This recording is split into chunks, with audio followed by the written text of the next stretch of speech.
Hi friends, welcome my YouTube channel. ములగాకు కూర అండి.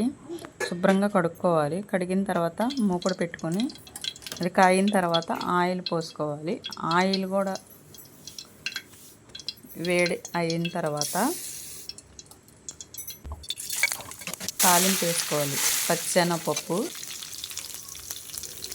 జీలకర్ర, ఆవాలు, ఎండుమిర్చి, వెల్లుల్లిపాయ, కరివేపాకు, సాయమినపగుళ్ళు, సాయమినపద్దలు వేసుకొని వేగిన తర్వాత ములగాకు వేసుకోవాలి. వేసుకున్న తర్వాత ఫస్ట్ ఒకసారి వేసుకున్న తర్వాత తిప్పాలండి. లేకపోతే తాలింపు కింద అదే మాడిపోద్ది అనమాట.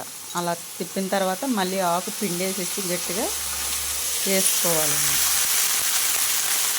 వేసుకున్న తర్వాత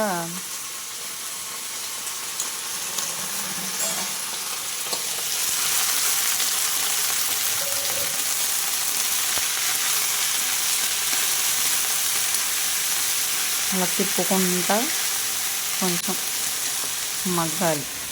మగ్గిన తర్వాత మూత పెట్టి సిమ్లో పెట్టేసుకోవాలి. సిమ్లో పెట్టిన తర్వాత కొంచెం తగినంత పసుపు వేసుకోవాలి. తగినంత సాల్ట్ కూడా చెప్పాలి. పసుపు పోద్దనమాట. కొందరు తాలింపుల్లోనే వేస్తారు, కొందరు ఇలా వేసిన తర్వాత కూడా వేసుకోవచ్చు. తగినంత సాల్ట్ కూడా వేసుకోవాలన్నమాట. ముందలే ఒకసారి వేసేయకూడదండి. ముందలే ఎక్కువ వేసేస్తే ఉప్పు నడిచేస్తే తక్కువైనా తినొచ్చు, కానీ ఎక్కువైతే తినలేము. అలా తిప్పిన తర్వాత మళ్ళీ కొంచెం సేపు అలా మగ్గనిచ్చి మళ్ళీ మూత వేసేసుకోవాలి. వేసిన తర్వాత కొంచెం మగ్గనిచ్చిన తర్వాత మళ్ళీ ఒక 5 నిమిషాలు ఆగిన తర్వాత కొంచెం తగినంత కారం వేసుకోవాలి.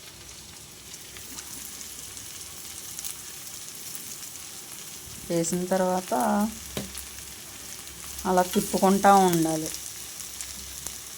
అలా తిప్పుతూ ఉండాలి. సిమ్లోనే పెట్టాలండి, హైలో పెట్టకూడదు. తోటకూర కన్నా రుచిగా ఉంటుంది ములగాకు కూర. మీరు ఒక్కసారి వండుకొని తిని చూడండి. అసలు దీన్నే వండుకుంటారు. ఆరోగ్యానికి చాలా మంచిది.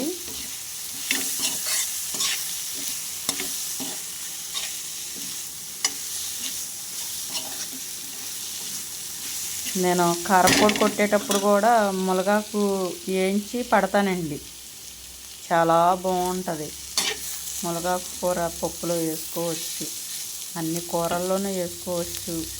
ఇలా కూర కూడా వండుకోవచ్చు. కూర అసలు మీరు తింటే వదిలిపెట్టరండి. ఒక్కసారి ట్రై చేయండి. మీరు ట్రై చేసి కామెంట్ బాక్స్లో పెట్టండి, లైక్ చేయండి, సబ్స్క్రైబ్ కూడా చేయాలండి. చూడండి, మగ్గేసరికి కూర ఎంత అయిందనుకున్నారు? కొంచెం అయింది. ఎంత కూరకి ఎంత కూర అయిందో చూసారా?